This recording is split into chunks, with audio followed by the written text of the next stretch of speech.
Xin chào quý anh chị, trong đêm nhạc Immerse do GG Corporation tổ chức thì đã có vài khách tham dự may mắn nhận được voucher detailing toàn diện cho chiếc xe mà quý anh chị đang sử dụng tại G79 Auto, là một trong những công ty thành viên trong hệ sinh thái của GG Corporation.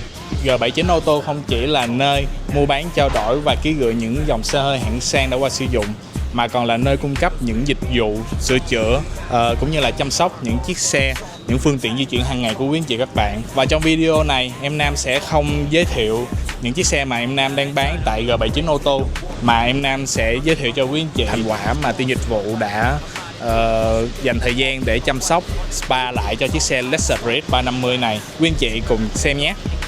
Money like it's a stick up. You're the type to want a six pop and never do a setup. You're on the grind now, living out your best life. When that don't exist, just like your sex life.